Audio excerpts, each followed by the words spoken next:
सबसे पहले तो धरती पे जे भी गार्जियन श्रोता जितना हमारे भाई मित्र दोस्त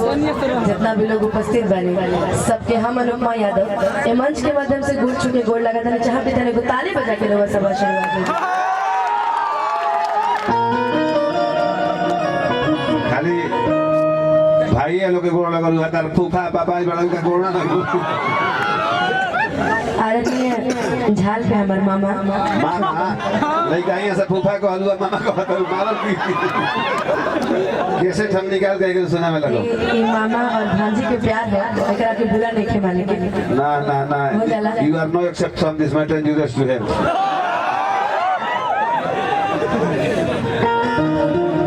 और आज हम सभी उपस्थित बने आदरणीय बड़े भैया अखिलेश यादव भैया के बेटा के बरही के समारोह में बाबू अंश यादव और आज हमने के जब बुलेले बड़े आदरणीय बड़े भैया गौतम भैया तो दोनों जने के जमन से गोल छू के गोल लगे अगर कहीं कोनो त्रुटि होगी तो अपना घर के बच्ची समझ के माफ सही बात अले हो गई है ऐसे माफी चाहे कैसे कि दिन में कार्यक्रम कहीं और है और जाम इतना बा एक तो बारात जेके ना भी जाए के हो जाता है यही से आज लेट हो गई है बाकी हम तो रास्ता पर ये सोचते नहीं है कि एक एक गाना चाहते हैं गा दे इश्क और प्यार का इश्क और प्यार का मजा लीजिए थोड़ा इंतजार का मजा लीजिए थोड़ा इंतजार का मजा लीजिए बाकी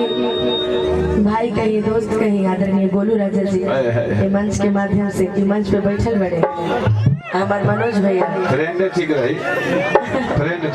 हाँ मंच इसका रिक्वेस्ट कर लेना फ्रेंड मंच रिक्वेस्ट पे तो दोस्त ठीक बड़े बाकी रुझान जाना तरह कि हमारा उनका रिश्ता क्या है हम नहीं जानते हैं अरे मामा you are correct I am सरकार इमली तू ही बताई बना ना ना हम ना बताई सोना तो दोनों तरीके से कहानी नु चुप का चुप नो नो चुप नो एक्सेप्ट फ्रॉम दिस अनजायज संबंध आज एगो वीडियो देख ले रहे और मैं मामा के करे रहे कहानी नु चुप का चुप नो चुप चुप का चुप अरे वो हम चुप होकर ना है हम गोलू राजा जी पूजा तरीका कहता हूँ एगो छोट के माई के भजन ओकरा बार बार जान बेरो वालों के फरमाइश पूरा करेंगे सही बात